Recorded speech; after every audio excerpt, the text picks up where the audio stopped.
বাসা থেকে বের হতেও আজকাল ভয় লাগে, যেন তেমন ভয় নয়, গুরুতর ভয়। আমরা সরকারি কোয়ার্টারে থাকি। আমার বাবা একজন সরকারি উচ্চ বিদ্যালয়ের শিক্ষক। সেই সুবাদে সরকারি কোয়ার্টারের সুযোগ সুবিধা ভোগ করছি আমরা।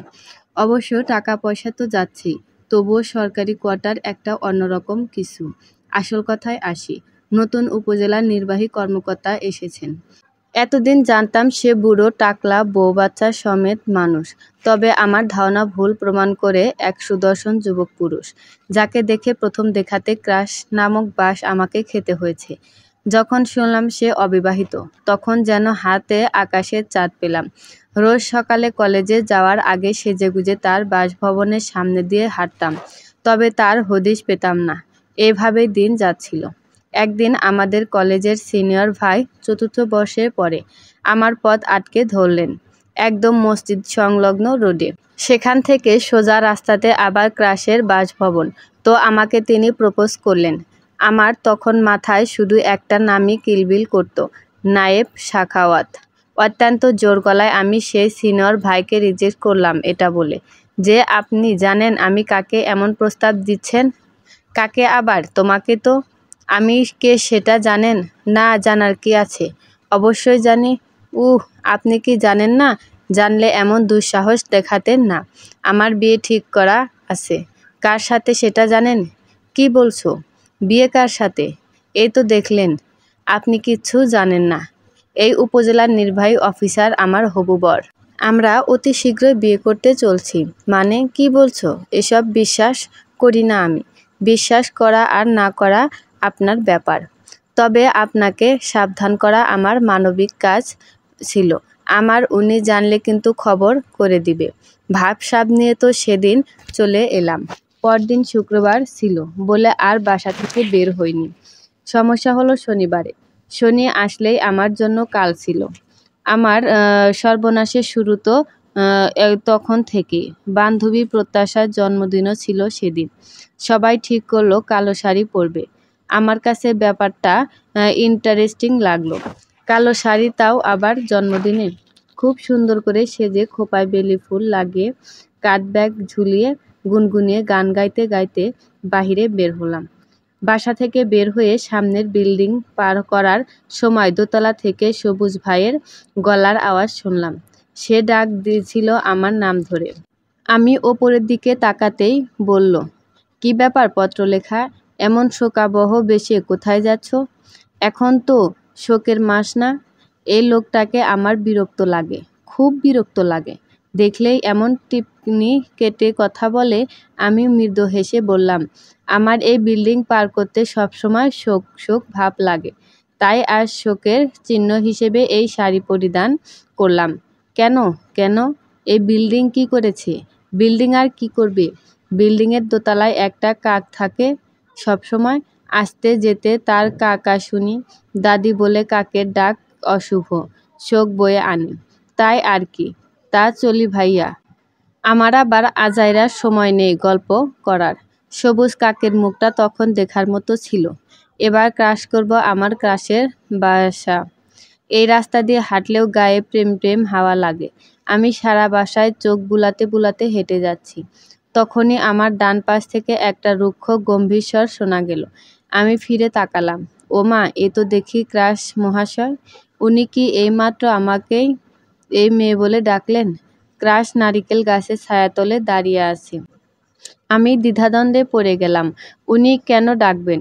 কিছু বুঝতে না পেরে আর পাত্তা দিলাম না। মানে কেটে পড়ায় বুদ্ধিমতীর কাজ হবে এই ভেবে আমি দ্রুত গতিতে পা চালাতেই পেছন থেকে আবারও ডাক এলো, তোমাকে যে আমি ডেকেছি, শুনতে পাওনি? এবার আমার ভীষণ রকম হাত পা কাঁপতে থাকে। ভয় হয়, এই লোক আমাকে হঠাৎ কেন ডাকছে। আমি মৃদু পায়ে হেঁটে তার সামনে গেলাম। সে বলল, পালানোর সময় তো ভালোই পা চলছিল, এখন এত ধীরে কেন? আমি চুপ করে রইলাম। আশেপাশে এখন কেউ নেই। সকাল 8টা বাজে। সবাই যার যার বাসায় আছে, তৈরি হচ্ছে নিজের কর্মস্থলে যাওয়ার জন্য। সবারই তাড়া। এদিকে কারো লক্ষ্য করার কথাও না।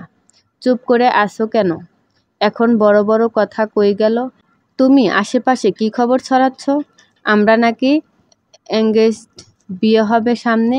এ ব্যাপারে তো আমি কিছু জানি না। কখন হলো এত কিছু? আমি আকাশ থেকে জমিনে পড়লাম। বদমাইশ শিহাব, সেই সিনিয়র ভাই, তবে কি এটা পাবলিসিটি করে দিল? আর সেটা এত দ্রুত এই লোকের কানেও এসে গেল? আমি চোখ তুলে লোকটার দিকে আবারও তাকালাম। তার তীক্ষ্ণ দৃষ্টি আমার দিকেই। আমি বললাম, ছি ছি, এসব কি বলছেন? আমরা বিয়ে করব কেন? আপনি কত বড় মানুষ। কত বড় মানুষ বলতে কি বোঝাতে চাইছো? আমি বুড়ো মানুষ? আর ছি ছি করছো? তোমার সাহস দেখে অবাক না হয়ে পারছি না। কার সামনে দাঁড়িয়ে কথা বলছো? জানো তো কিছু? আপনাকে আমি বুড়ো বলিনি। আমি বলতে চাইছি আপনি হচ্ছেন একজন বড় মাপের মানুষ, উচ্চ পদস্থ কর্মকর্তা। আপনার সাথে আমার কেমনে কি? কেন? আমার সাথে কি কিছু হওয়া মানা নাকি? আপনি ভুল বুঝবেন না। আমি আমার দোষ স্বীকার করছি। কলেজের সিনিয়র এর ঝামেলা থেকে বাঁচার জন্য কেবল বলে ফেলেছিলাম যে আমি আপনার না, মানে আপনি আমার। কিসের তুমি? আমার আর আমি তোমার? সরি, এখনো ভুল হলো। আপনি যা শুনেছেন সব ভুল। মাফ করবেন ভাইয়া। কিসের ভাইয়া? কে তোমার ভাইয়া? ও সরি স্যার, মাফ করবেন। আর এই ভুল হবে না? কি ভুল? মানে আপনাকে কোনো কিছুতে জড়াবো না। জড়িয়ে তো ফেলেছ, এখন আর কি করার? বাসা কোনটা তোমার? জি, বাসা কোনটা? কোন বিল্ডিংয়ের কত নাম্বার ফ্লোর? বলছি তো ভুল হয়েছে। আব্বুর কাছে বিচার দিয়েন না। দেখা গেল আমার লেখাপড়া বন্ধ করে দিবে, বিয়ে দিয়ে দিবে। বেশি কথা বলবে না একদম। বাসা কোনটা সেটা বলো। কাঁদো কাঁদো গলায় বাসার ঠিকানা দিলাম। তারপর তিনি বললেন, এই সকালবেলা এমন সেজেগুজে কোথায় যাচ্ছ? বান্ধবীর জন্মদিনে। এত সকালে? জি, আমরা ঘুরতে যাব তো তাই। কলেজ ফাঁকি দিয়ে এসব করো? না না, আজকে বান্ধবীর জন্মদিন, বাসায় বলেছি। কখন ফিরবে?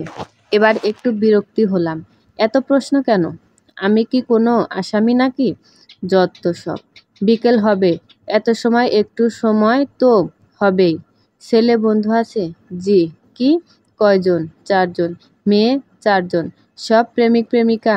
জি। প্রেমও করো? না না, আমি না। কি তুমি না? মানে আমি প্রেম করি না। আমি আর রিহান সিঙ্গেল আমাদের গ্রুপে।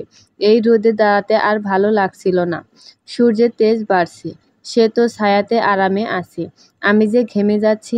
জানি না শ্বাস ঠিক আছে কিনা। আমি তাহলে যাই। ধরে রেখেছি। না না, তা হবে কেন? তবে যাচ্ছ না কেন? জানে হাত নিয়ে পালিয়ে আসতেই আবার ডাক এলো। আমি পেছন ফিরে বললাম, জি, আর কিছু বলবেন? তোমার নাম কি? পত্রলেখা কবির। বাবার নাম কি? মির্জা ইমদাদ কবির। তার প্রশ্নের ধরন দেখে বললাম, আপনি কি আব্বুর কাছে বিচার দিবেন? এত কথা তোমাকে বলার তো প্রয়োজন বোধ করছি না। কথাটা বলে সে হনহন করে নিজের বাসার দিকে চলে গেল। আমার বেশ গায়ে লাগলো অপমানটা। আমি তাকে কত কিছু বললাম অপ্রয়োজনে, আর সে নাকি আমাকে কিছু বলার প্রয়োজন মনে করে না। ইউএনও হয়েছে বলে মাথা কিনে নিয়েছে। যাহ বিটকেল, তোর নাম ক্রাশের খাতা থেকে কাটলাম। মনে মনে এই বলে সেদিন চলে এলাম। আত্মসম্মান আমার বরাবরই বেশি ছিল, তাই তো আমি ওই সুদর্শন পুরুষকে সেদিনের পর থেকে ইগনোর করতে শুরু করছিলাম। ভেবেছিলাম ইউএনও মশাই বাবার কাছে বিচার দিবেন আমার নামে। তবে তেমন কিছু হলো না। তেমন কিছু হলো না বলেই আমার চিন্তা কেন যেন হুড়হুড় করে বাড়তে থাকে। কারণটা নিজের কাছেও খুব একটা স্পষ্ট নয়। মানে এমন চিন্তা হচ্ছে এই আর কি। যাই হোক, এখন মূল কথায় আসি। আজকাল আমার বাহিরের বের হতে ভারী অসহ্য লাগে। বের হলেই একটা প্রশ্নের মুখে পড়ি সবসময়। সেটা নিয়ে বিস্তারিত বলছি।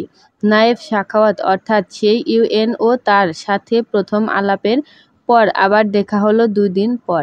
আমি অস্বস্তিতে গাঢ় হয়ে তার বাসা অতিক্রম করছিলাম। আগে যেমন মনের মধ্যে রঙিন প্রজাপতি উড়ত, তেমন উড়ল না। উড়ল মাছি। মাছি কানের পাশে কেবল ভন ভন করছিল। সে এক যন্ত্রণা। 21 বছরে এসে 17 বছরের কিশোরীদের মতো হাবলামি করার কুফল ভালোই টের পাচ্ছিলাম। সকাল 10টার মতো বা তার একটু বেশি বাজছিল তখন। অন্য দিনের তুলনায় সেদিন একটু দেরি করে বের হয়েছিলাম। স্বাভাবিকভাবে ওনার অফিসে থাকার কথা। আমি তবুও শান্তি পাচ্ছিলাম না। বাসার পাশেই অফিস। একেবারে ৯টা-১০টায় যে যাবে এমন তো নয়। যেখানে বাঘের ভয় সেখানেই সন্ধ্যা হয়। এই প্রবাদগুলো আসলে আমার সাথে কেন অক্ষরে অক্ষরে পালন হয় আমি বুঝে পাই না। তার বাসার গেট পেরিয়ে আসছিলাম, অমনি পেছন থেকে ডাক এলো জোর আওয়াজে, পত্রলেখা, কোথায় যাও? আমি পুরো চমকে গিয়েছিলাম। পেছন ফিরে নায়েব সাখাওয়াত লোকটাকে দেখার জন্য প্রস্তুত ছিলাম না। একটু চমকে গিয়েছিলাম বটে, তবে মনের কোথাও একটা পুলকিত হয়েছিলাম। স্কাই ব্লু শার্ট আর কালো প্যান্ট পরিহিত সেই যুবককে দেখতে যে অতি সুদর্শন লাগছিল তা তো আমি আর অস্বীকার করতে পারি না। নিঃসন্দেহে সে সপুরুষ, তবে ব্যবহার আর না বললাম। সেদিন কি অপমানটাই না করেছে আমায়। এইভাবে আবারও গর্জে উঠছিল আমার মনের ভেতরটা। আমি আবার সামনের দিকে ফিরে হাঁটা শুরু করলাম। বিশেষ লাভ হলো না। তার পুনরায় ডাকে আবারও থামতে হলো। বর্তমানে সে উপজেলার মাথা, তাকে তো আর এমন অবমাননা করার ক্ষমতা আমার নেই। সে বলল, তোমাকে কিছু জিজ্ঞেস করেছিলাম, উত্তর না দিয়ে এভাবে চলে যাচ্ছিলে কেন? ম্যানার জানো না? আবারও সে অপমান করল। আমি আমতা আমতা করে বললাম, স্যার, আসলে আমি ঠিকভাবে শুনতে পাইনি, খুব তাড়া তো, তাই আবার হাঁটা ধরছিলাম। তুমি যখন শুনতে পাওনি তখন উচিত ছিল পুনরায় ভদ্রভাবে কথাটা জানতে চাওয়া। Sorry sir. কোথায় যাচ্ছিলে? কলেজে। জি, এত দেরি? তুমি দেখছি এসব ব্যাপারে খুব অলস। এমনিতে বান্ধবীর জন্মদিনের ফ্যাশনে 8টায় সেজেগুজে বের হও। একের পর এক অপমান। আমার মুখটা চুপসে গেল। তিনি বললেন, চলো। কোথায়? তোমাকে কলেজে পৌঁছে দেই। না না, আমি নিজেই যেতে পারবো। একটা রিক্সা পেলেই হলো। রিক্সা তো আর খুব বেশি স্পিডে যেতে পারবে না। ক্লাস শুরু হয় কয়টায় তোমার? 10টায়। অলরেডি 10টা বেজে 45 মিনিট হলো। আর কত দেরি করবে?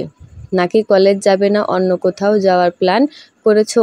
লোকটা আমায় এই কথার দ্বারা কি বোঝাতে চাইল? আমি বিএফ নিয়ে ডেটিংয়ে যাচ্ছি। বৃষ্টিতায় মুখ কুঁচকে গেল। গাড়িতে ওঠো। আমি তবুও ঠায় দাঁড়িয়ে। তার সাথে আরও 2জন ছিল। খেয়াল করলাম তারা ভ্যাবলার মতো চেয়ে আছে। তারাও বোধহয় অবাক হচ্ছে। নায়েব সাখাওয়াত এবার সেই লোকগুলোর উদ্দেশ্যে বলল, আপনারা বরং অন্য গাড়িতে আসুন। আমি একটু ব্যক্তিগত কাজ সেরে আছি। আমার তখন চোয়াল ঝুলে যাওয়ার উপক্রম। ব্যক্তিগত কাজ মানে? এই লোক এমন কেন করছে? অগত্যা সেদিন তার মেরুন রঙের পাজেরো গাড়িতেই যেতে হলো। কলেজ গেটে যখন গাড়ি থেকে নামছিলাম চারিদিকে উৎসুক জনতা।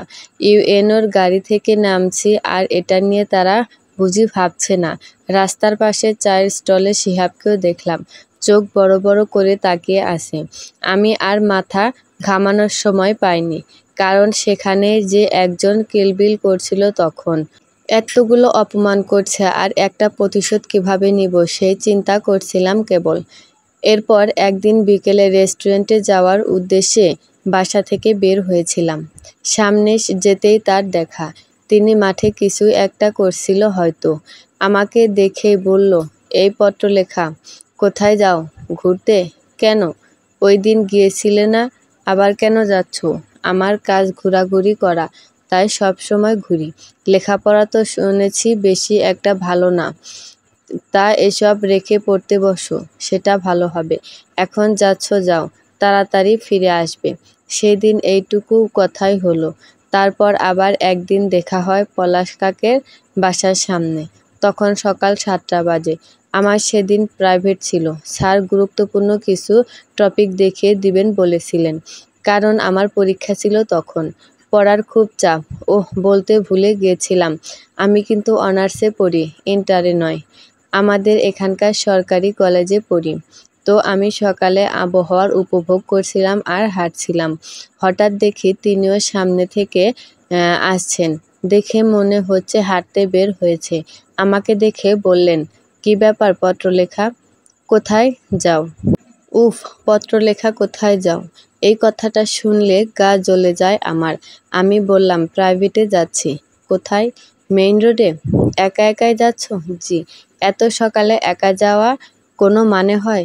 তাও আবার মেইন রোড। আচ্ছা চলো, আমি পৌঁছে দিই। না না, আপনি কেন কষ্ট করবেন অযথা? আমি নিজেই যেতে পারবো।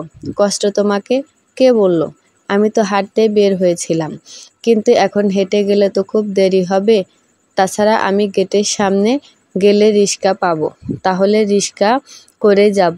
না না, আমি আপনার সাথে যাব না। কেন? আমার সাথে গেলে কি হবে? এবার অনেক দিনের ক্ষোভ বের করে ফেললাম। বললাম, কি হবে আর না হবে আপনি বুঝদার হলে বুঝতেন। আর অযথা আমি যাব না বলছি তো। আপনি কে এত জোর করার? এভাবে কথা বলছো কেন তুমি?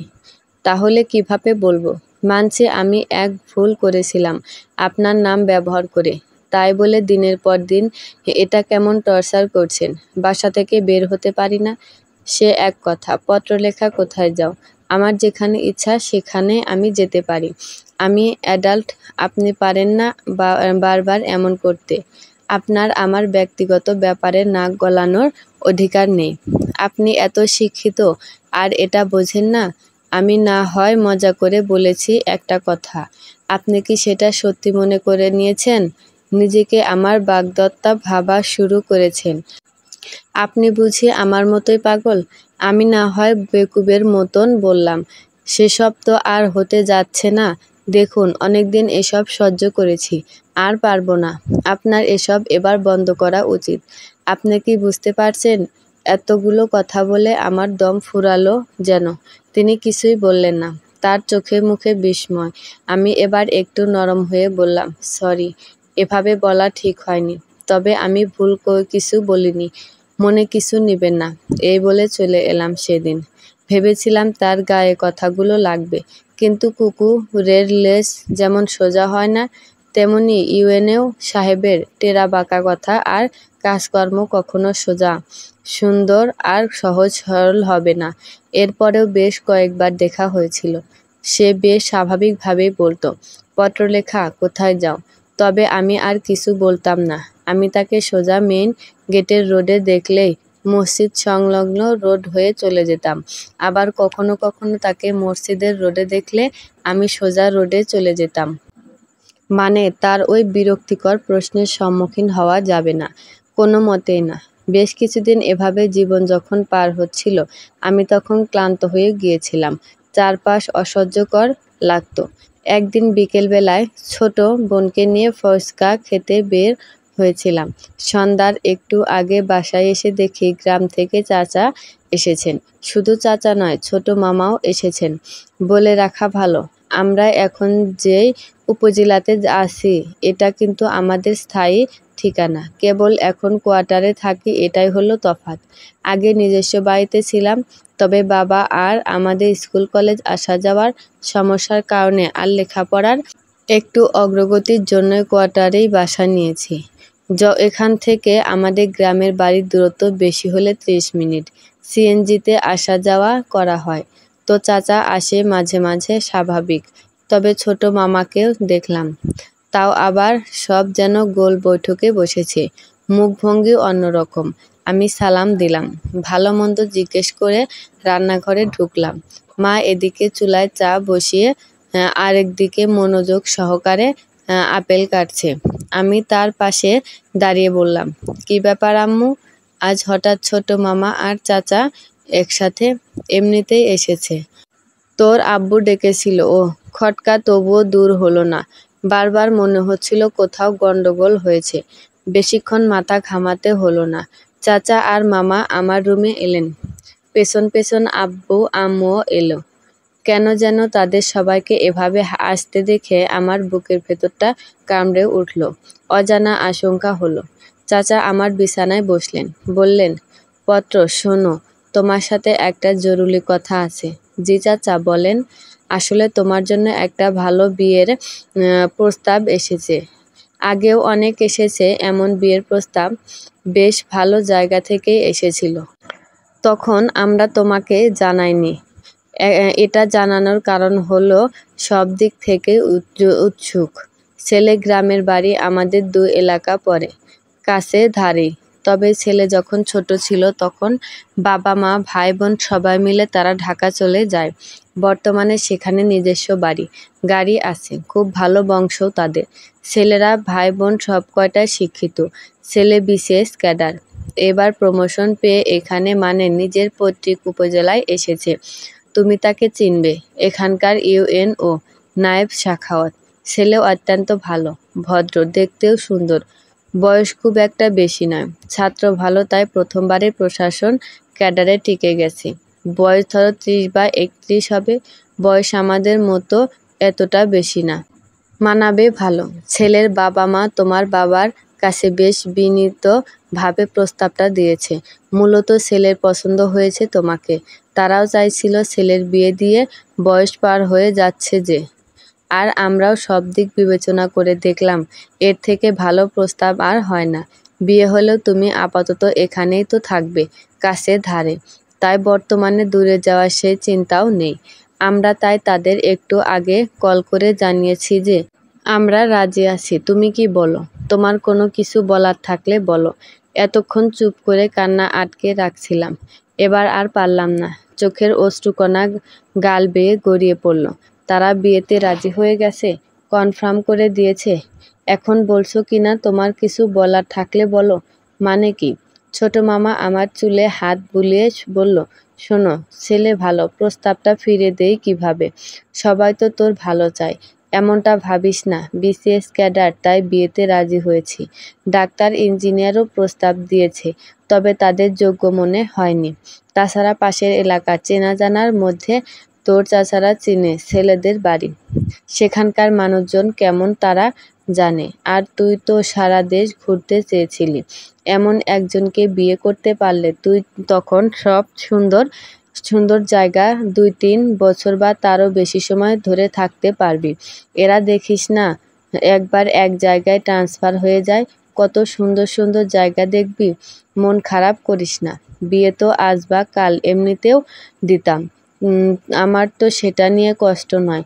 মামাকে কি করে বোঝাই যে আমি এই লোককে বিয়ে করব না? এবার টাকলা ইউএনও হলেও সমস্যা নেই। তবুও এই লোক না। এই লোককে তারা ভালো বলল কেন? এটাও আস্ত অভদ্র। আমি জানি এর আসল রূপ। আমাকে নাকি পছন্দ হয়েছে, বিয়ে করবে। শখ কত, করব না বিয়ে। কিন্তু মুখ ফুটে কিছু বলতে পারলাম না। ভ্যাবা করে কাঁদলাম। আম্মু আব্বু বোঝালো যে সব ঠিক হয়ে যাবে। কাঁদার মানে হয় না। বড় হয়েছিস এখন, নাকি বিয়ে করার সময় কত কথা যে বলল।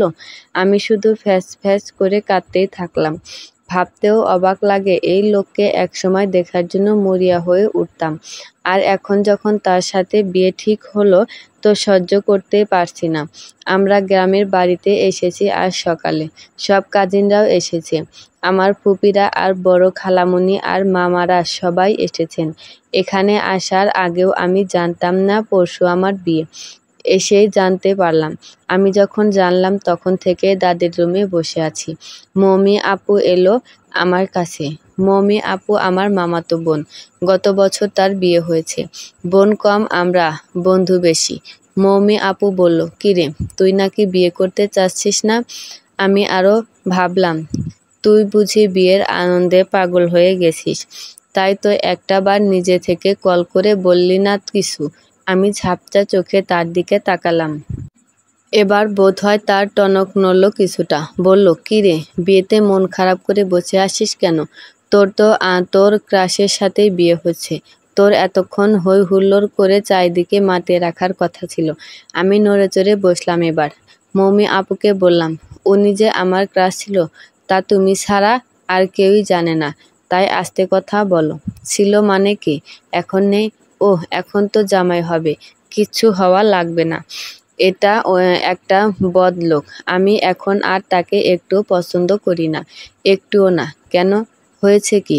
আমি সব বিস্তারিত বললাম তাকে। সবটা শুনে মৌমি আপু বলল, বাহ, ইউএনও সাহেব তো একেবারে রোমিও টাইপ। কি সুন্দর তোর কেয়ার করেছে। আবার তুই এত কিছু বললি, তোকে কিছুই বলল না? উল্টো বিয়ের প্রস্তাব পাঠিয়ে দিল। ইস, এমন একটা যদি আমার কপালে জুটতো। তোমার সিদ্দিক ভাই, ঠিক আছে, ওই রকম একটা জুটলে বুঝতে কত ধানে কত চাল। পরদিন সকালবেলা সব কয়টা কাজিন ফেস প্যাক লাগিয়ে বসেছিল, আমাকেও জোর করে লাগিয়ে দিল। অনেকক্ষণ রূপচর্চা করার পর দেখলাম বেলা হতেই ওয়েডিং প্ল্যানারের লোকেরা হাজির। তারা এসে চারিদিকে সাজাতে লাগলো। মন খারাপ থাকলেও সবার এই অতিরিক্ত আদরে নিজেকে স্পেশাল লাগলো। সন্ধ্যায় পার্লার থেকে মহিলা 2 জন আসে। একজন আমাকে সাজায়, আরেকজন তাকে সহযোগিতা করে পাশাপাশি আমার বোনদের সাজিয়ে দেয়। হলুদ অনুষ্ঠানে আমি কিন্তু গানের তালে একটু আধটু গা দুলিয়েছি। গান বাজলে আমার নাচতে ইচ্ছে করে। হলুদ অনুষ্ঠানে আমার মেহেদি হলো। 2 হাত রাঙিয়ে ছিল মেহেদির রং। নায়েব নামটা সেই হাতে সবচেয়ে বেশি ফুটে উঠেছিল। তখন আমি সত্যিই লজ্জা পেলাম। পরদিন ভোর 4টা থেকে তুমুল বৃষ্টি শুরু হলো। আমি ঘুমে বিভোর ছিলাম, তাই বুঝতে পারিনি। 5টার পর যখন ঘুম ভাঙে তখন তো এই অবস্থা দেখে আমিও বনে গেলাম। ভাগ্যিস ওয়েডিং প্ল্যানারের লোকেরা শুরু থেকেই সব ব্যবস্থা করে রেখেছিল, তাই সাজসজ্জার কিছু হয়নি। সব ঠিক ছিল। সমস্যা হলো বাড়ির মোড়ের কর্দমাক্ত বা রাস্তাগুলো নিয়ে। তবে সেটাও সমস্যা হলো না আর। ছোট মামা পরে ট্রাক এনে বালু আর ইটের কণা ফেলেছে রাস্তায়। বাকিটা পথ আমাদের বাড়ি পর্যন্ত পাকা করা আছে। আমাদের বাড়িটা দোতলা, পুরনো ধাঁচের বাড়ি। অত পুরনোও না আবার, 2000-এর পর হয়েছে। আমার দাদা এই বাড়ির মালিক। তিনি ইন্তেকাল করেছেন 4 বছর আগে। আমি থাকি দাদির রুমে। দাদি আমাকে একটা কারণে খুব বেশি স্নেহ করে। কী কারণ সেটা পরে বলবো, এখন মূল কথায় আসি। আমি নামাজ পড়ে যখন মোবাইল হাতে নিয়েছিলাম তখন দেখি একটা আননোন নাম্বার থেকে মেসেজ এসেছে। কৌতূহলবশত মেসেজটা পড়লাম। বাংলা অক্ষরে লেখা আছে, তুমি নাকি বিয়ে ভাঙার জন্য শেষ আর কোনো উপায় না পেয়ে হাঁড়িতে ভাত খেয়েছ, তাও আবার চেটেপুটে। দেখো, তুমি যত যাই করো না কেন, আমি কিন্তু তোমার পিছু ছাড়ছি না। বিয়ে তো আমি করেই ছাড়বো। আরও বেশি বৃষ্টি হলেও হোক, আমি না হয় লুঙ্গি দিয়ে ভালোভাবে গুঁজ দিয়ে স্পেশাল ওই প্যান্টটা পরেই যাব এই কাদামাটি পেরিয়ে। তবুও আমি আজ যাব। আর হাঁড়িতে ভাত খাওয়ার জন্য তোমার একটা কঠিন শাস্তি প্রাপ্য, মনে রেখো। আমি মেসেজটা পড়ে দিশেহারা হয়ে গেলাম। এটা কোন পাগলের পাল্লায় পড়লাম? আর আমি কখন হাঁড়িতে ভাত খেয়েছি? তারপর মনে পড়ল গ্রামগঞ্জে একটা প্রচলিত বাক্য আছে, বিয়ের সময় বা আগে বৃষ্টি হওয়ার মানে বউ পাতিল চেটেপুটে খাবার খেয়েছে। আর এই পাজি লোক এখন সেই প্রবাদে আমার ওপর ঝেড়েছে। আরে আমি তো কাল মিষ্টি আর কেক খেতে খেতে হাঁড়ির খবর কি সেটাই জানতে পারলাম না, আর সেখানে নাকি চেটেপুটে খেয়েছি। নম্বরটা তাৎক্ষণিক শাস্তিস্বরূপ টুস করে ব্ল্যাকলিস্টে ফেলে দিলাম। 11টায় আমাকে আবারও পার্লার থেকে সাজাতে এলো। আমার সাজতে সাজতে 1টা বেজে গেল। 1:30টার পর বরপক্ষ হাজির। বেশ তাড়াতাড়ি এসেছে বলা যায়। এখন আমি বসে আছি দাদির ঘরে জানালার ধারে। বান্ধবীরা আর কাজিনরা সব জোট করে বসে আছে। তারা কথা বলছে গেট থেকে কত টাকা তুলেছে সেই ব্যাপারে। আমি তাকিয়ে আছি আমার চাচাতো বোন নিনিতা আর আমার দাদির দিকে। নিনিতা দাদিকে সানগ্লাস পরিয়ে দিচ্ছে আর দাদি তাই হেসে কুটি কুটি হচ্ছেন। দাদির দাঁত মাত্র 2টা, একটা ওপরে আরেকটা নিচে। হাসলে যে দারুণ লাগে, মনে হয় 8 বছরের ফোকলা দাঁতের মেয়ে হাসছে। আমার হঠাৎ করে কান্না পেয়ে গেল। আমার দাদিটার যে বয়স কমে যাচ্ছে। বুড়ো হওয়া যে বয়স বাড়া নয়, মূলত বয়স কমা। দিন দিন জীবনের অন্তিম দিকে এগিয়ে যাওয়া। আমি তখন তো বলিনি দাদি কেন আমাকে বিশেষ ভালোবাসেন। দাদির মা আমার বড় মা আর কি। ওনার নাম ছিল পত্রলেখা। দেখতে নাকি খুব সুন্দর ছিলেন। লম্বা চওড়া ফর্সা রঙের সেই পত্রলেখার চোখগুলো আমার সাথে ভীষণ মিলে নাকি। আমার দাদি আমি হওয়ার পর আমাকে কোলে তুলে নেওয়ার পর বললেন, এই তো আমার আম্মা আমার কাছে আবার এসেছেন। দাদি শখ করে নাম দিলেন পত্রলেখা। পুরনো আমলের নাম। তবে আমি মনে করি পুরনো আমল হলেও এখনকার আমলে এই নাম সবচেয়ে নতুন এবং সবচেয়ে ইউনিক। এই নাম রাখার জন্য আমি আমার দাদিকে ভালোবাসার থেকেও আরেকটু বেশি ভালোবাসি। তবে সেটা বোধহয় কোনোদিন বলা হবে না। 3টার মধ্যে বিয়ে পড়ানো হলো। ভাগ্যের লিখন মেনে নিয়ে নতুন জীবনে পা রাখলাম। আমি চাইলে বিয়েটা ভাঙতে পারতাম হয়তো, তবে বাবা আর চাচার মুখের ওপর এত বড় কথা বলার ক্ষমতা আমার কোনো কালেও ছিল না। নায়েব নামের বদ লোকটাকে দেখলাম ঘি রঙা শেরওয়ানি পরে এসেছে। আমি ভেংচি করলাম। যদিও সুন্দর লাগছিল, তবে সেই সুন্দর আমার চোখে লাগলো না। এই লোক আমাকে কম অপমান করেনি, কম জ্বালায়নি। আজ সকালেও একটা ফালতু মেসেজ পাঠিয়েছে। বিদায় বেলায় খুব কান্না করছিলাম। খুব খুব খুব। এত কষ্ট যে হবে তা আমি বুঝতেই পারিনি। শ্বশুরবাড়িতে যখন গেলাম তখন দেখলাম সেখানে এলাহি কাণ্ড। তাদের বিরাট বড় বাড়ি। তবে এটা তার বাবার 4 ভাই মিলিত করেছে। একটা সুন্দর রুমে আমাকে বসিয়ে সব কয়টা চলে গেল। আমি উপলব্ধি করলাম শ্বশুরমশাই আর শাশুড়িমা ভীষণ ভালো। এমনকি ননদটাও ব্যবহার দেখেও বুঝলাম আমাদের জমবে ভালো। তবে যাকে দেখিনি এখনো, দেখলেও হয়তো চিনতে পারিনি। অনেক লোকের ভিড়ে চেনা মুশকিল, আর সে আসেনি পরিচিত হতে। তবে ভাসুরকে দেখেছি, নম্রতা ছিল তার আচার আচরণে। ইউএনএ মশাই এসেছেন যখন তখন আমি ঘুমে ঢুলু ঢুলু করছি। তিনি এসেই আমার পাশে বসলেন। বললেন, এগুলো পরে এখনো বসে আছো কেন? যাও এসব চেঞ্জ করো। আমি তার দিকে অগ্নিদৃষ্টিতে তাকালাম।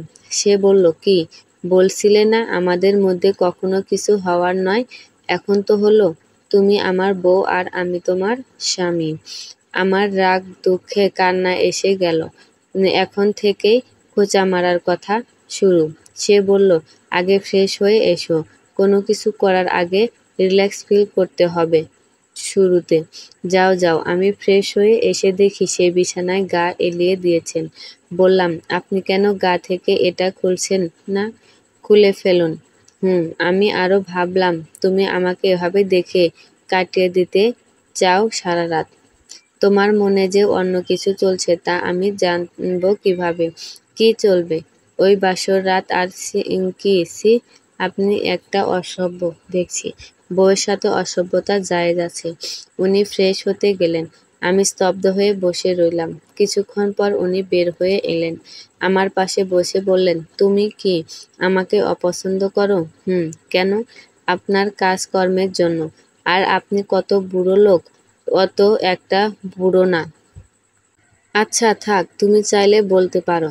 এখন যেহেতু বউ হয়েছ, যা ইচ্ছা তাই বলতে পারো, কোনো আপত্তি নেই। আপনার লজ্জা নেই? আমি আপনার হাঁটুর বয়সী। আমাকে কিভাবে বিয়ে করেন? আপনি জানেন আমার মাত্র 21 বছর। আপনি 31 বছর বয়সের বুইড়া এক লোক। তখন তো কিছু বললেন না। আর বয়স একটু বেশি হলেও মনের দিক থেকে আমি এখনো 25 বছরে আছি। আহারে, 25 বছর। আপনি আর মেয়ে পাননি বিয়ে করার জন্য? তোমার মতো পাইনি। আপনি আমাকে কবে থেকে পছন্দ করেন? কই, আমাকে তো বলেননি। তুমি যেদিন শিহাবকে বলেছ আমি আর তুমি বিয়ে করতে চেয়েছি সেদিন থেকে। আজব ব্যাপার। 1 মিনিট। আপনি জানেন কিভাবে যে শিহাবকে আমি এসব বলেছি? তুমি হয়তো জানো না শিহাব আমার ফুফাতো ভাই। আজকে বিয়েতে ছিল, খেয়াল করোনি হয়তো। তবে কালকে দেখা হতে পারে। তো তুমি যখন বলবে আমাদের বিয়ে ঠিক করা, তখন সে চমকে গিয়েছিল। স্বাভাবিক। আমার বিয়ে আর সে আমার ফুফাতো ভাই হয়ে জানবে না? সেই রাতে আমার সাথে দেখা করতে এসেছিল সে। এসে সব বলল। কৌতূহল বশত আমি বললাম, কোন মেয়ে? ছবি আছে কিনা? যেহেতু সে প্রেমিক মানুষ, তাই ছবি তার ফোনে ছিল। বিশ্বাস করো আমি তখন দেখে তোমার প্রেমে পড়লাম। তবে ওকে বুঝতে দেইনি। এর পরদিন আমি তোমার জন্য নিজ থেকে অপেক্ষা করছিলাম। তোমার প্রতি এত পজিটিভনেস দেখিয়েছি সবটাই ওই ফিলিংস থেকেই। তবে যখন তুমি আমার কথা শোনালে তখন আমার কষ্ট হয়েছে, রাগ হয়েছে, কিন্তু তোমাকে কিছু বলতে পারিনি। সেই রাত আমার ঘুম হলো না। শুধু মাথায় তোমার কথাটা ঘুরছিল। আমি কে? তখনই ভাবলাম আমার তোমার কিছু হওয়ার দরকার। মাকে কল করে পরদিন ঢাকা থেকে আসতে বললাম। মা এলেন 2 দিন পর। তারপর মা তোমাকে দেখলেন, পছন্দ হলো। তারপর তো আমি চুপ করে রইলাম। ভালো লাগছে না কথা বলতে। রুমে যখন এসেছিলাম তখন বারান্দা দেখিলাম। সেই বারান্দার দিকে হাঁটা ধরলাম। পেছন থেকে তিনি বললেন, এই পত্রলেখা, কোথায় যাও? আমি পাত্তা দিলাম না। বারান্দায় ফ্লোরে পা ছিটিয়ে বসে রইলাম। কিছুক্ষণ পর রুমের আলো নিভে উনি আমার পাশে এসে বসেন। মৃদু গলায় বলেন, পত্রলেখা, তোমাকে বোধহয় ভুল ইনফরমেশন দেওয়া হয়েছে। আমি চোখ তুলে তার দিকে করলাম। সে শান্ত চোখে তাকে শীতল গলায় বলল, আমি 32-1। এবার আমি হু করে কেঁদে উঠলাম। সব 2 নাম্বারই কেন আমার সাথেই হতে হবে? তিনি আমার মাথা টেনে নিজের বুকে রাখল। বলল, থাক, কেঁদো না। বুড়ো বররা কিন্তু বেশি ভালোবাসতে জানে। আমার সেই কান্নায় শেষই হয় না। এই লোকটাকে যে আমি নিজের করে পেয়েছি এটাই বিশ্বাস হয় না। এই লোকের একটু পাত্তা পাওয়ার জন্য আমি কত সেজেগুজে তার বাসার সামনে ঘুরঘুর করছিলাম। আর এখন আমি তার বুকে মাথা গুঁজবার ঠাঁই পেয়েছি। অপরিচিতা গল্পের অনুপমের মতো করে আমিও বলতে পারি, এই তো আমি জায়গা পেয়েছি। আমার কান্না তো তার বুড়ো হওয়াতে নয়। আমার কান্না কেন তা আমার মনের গহীনে কোথাও লেখা রয়েছে। আজ আমার কাছে পত্রলেখা কোথাও যাও কথাটাই এত মধুর কেন লাগছে? পরদিন সকালে আমার শিহাবের সাথে দেখা হয়েছিল। আমাকে দেখে সে চোখ মুখ কেমন কালো করে ফেলছিল। হয়তো আমার মশকরাটা সত্যি হয়েছিল বলেই সে আমার ওপর রাগ করেছিল, কারণ সে আমাকে সত্যিই পছন্দ করত। আমি আরো আগে থেকেই সেটা জানতাম। সমাপ্ত।